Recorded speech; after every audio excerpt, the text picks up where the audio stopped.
नाज़रीन, मशरिक़ वस्ता की जंग ने पूरी दुनिया के निज़ाम को हिलाकर रख दिया है। अमेरिकी सदर डोनाल्ड ट्रंप ने ईरान को सफ़ा हस्ती से मिटाने की धमकी देते हुए ऐसी शर्त रख दी है जिसने सफारती दुनिया में खलबली मचा दी है। दूसरी तरफ भारत के शहर चंडीगढ़ में बीजेपी दफ्तर के बाहर होलनाक बम धमाका हुआ है, जबकि ईरान ने इसराइल के बेन गुरियन एयरपोर्ट और मुत्तहिदा अरब इमारात में अमरीकी ड्रोन मराकज़ पर बड़े हमलों का दावा किया है। फ्रांस ने भारत को कौन सा बड़ा दिफाई झटका दे दिया है, ये सब और बहुत कुछ जानिए आज की इस रिपोर्ट में। अमेरिकी सदर डोनाल्ड ट्रंप ने सोशल मीडिया पर एक नया महाज खोल दिया है। उन्होंने दावा किया है कि ईरानी सदर ने जंगबंदी की दरख्वास्त की है, लेकिन ट्रंप ने इसे कबूल करने के लिए कैसी शर्त रख दी जो ईरान के लिए नाकाबिल कबूल हो सकती है। ट्रंप का कहना है कि जब तक आबनाए हुर्मुज़ मुकम्मल तौर पर खुली, महफूज और साफ नहीं हो जाती, वो ईरान पर बमबारी का सिलसिला जारी रखेंगे और इसे सफा हस्ती से मिटाने से पीछे नहीं हटेंगे। सदर ट्रंप के इस बयान ने सफारती हलकों में खलबली मचा दी है, क्योंकि ये एक वाज़ेह पैगाम है कि अमेरिका अब किसी भी किस्म के समझौते के मूड में नहीं है।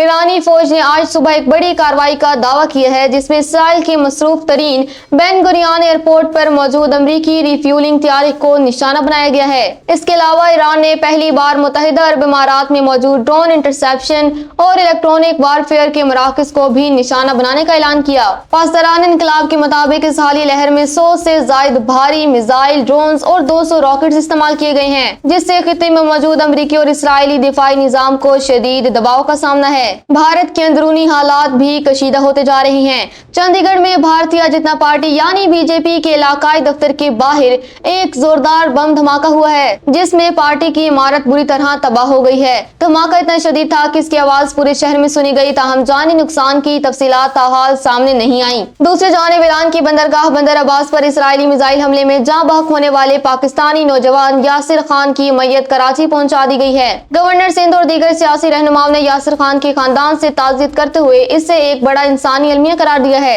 भारत की दिफाई खुद मुख्तारी को उस वक्त बड़ा धचका लगा जब फ्रांस ने राफेल लड़ाका तैयारों के बुनियादी सॉफ्टवेयर यानी सोर्स कोड तक रिसाई देने से साफ इनकार कर दिया। फ्रांसीसी हकाम का कहना है कि ये टेक्नोलॉजी उनकी बरसों की तहकीक का नतीजा है और वो इस पर मुकम्मल कंट्रोल बरकरार रखना चाहते हैं। इस फैसले का मतलब ये है कि भारत अब अपनी मर्जी से राफेल तैयारों में अस्त्रा या ब्राह्मोस जैसे मुकामी मिसाइल शामिल नहीं कर सकेगा और हर छोटी अपग्रेड के लिए इसे फ्रांस की मंजूरी और मदद दरकार होगी। ट्रंप के बयानात के जवाब में ईरानी पासदारान इनकलाब ने इंतहाई सख्त रद्द-ए-अमल जाहिर किया है। IRGC का कहना है कि आबनाए हुर्मुज़ की सूरत-ए-हाल मुकम्मल तौर पर उनके मजबूत कंट्रोल में है और अमरीकी सदर के मज़हका खेज नामों से ये रास्ता दुश्मनों के लिए नहीं खुलेगा।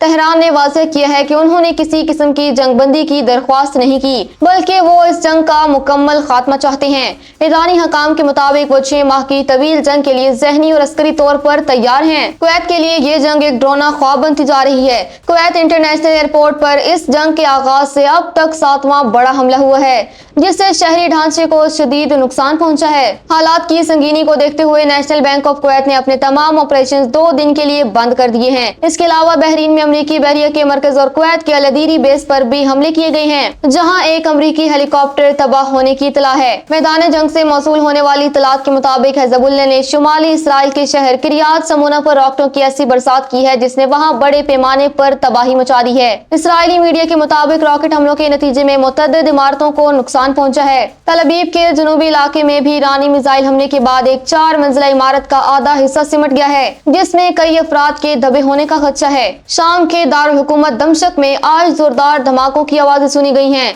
इब्तदाई इत्तलात के मुताबिक ये धमाके शामी फिजाई दिफा की जानिब से ईरानी मिसाइलों को रोकने की कोशिश के दौरान हुए।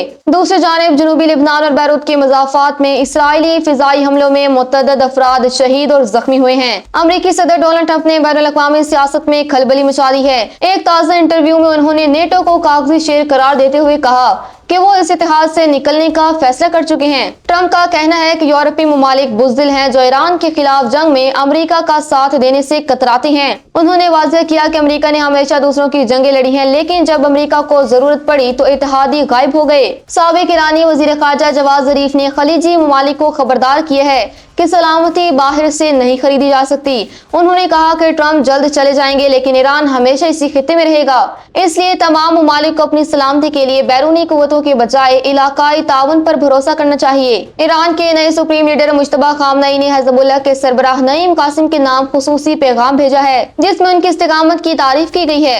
इसी दौरान अक़वाम मुत्तहिदा ने इसराइल और अमेरिका में मीडिया की आज़ादी पर लगने वाली पाबंदियों की शदीद मज़म्मत की है। इसराइली और अमेरिकी फ़िज़ाई ने इस्फहान और खुज़स्तान में वाक़िआ स्टील के बड़े कम्प्लेक्सेस पर शदीद बमबारी की है। स्टील ईरान की मिसाइल और ड्रोन साजी की सनत के लिए रीढ़ की हड्डी है, इसलिए इन हमलों का मकसद ईरान की अस्करी पैदावार को रोकना है। दूसरी तरफ ईरान ने जवाब में बहरीन में मौजूद अमेज़न के डाटा सेंटर को निशाना बनाया है। ऑस्ट्रेलिया के वज़ीर आज़म एंथोनी अल्बानी ने खबरदार किया है कि इस जंग के मुआशी असरात अगले कई माह तक बरकरार रहेंगे और पेट्रोल की कीमतें काबू से बाहर हो सकती हैं। इधर मलेशिया ने ऐलान किया है कि इसके जहाज अपना हुर्मुज़ से गुजर रहे हैं और वो ईरान को किसी किस्म का टूल टैक्स अदा नहीं कर रहे।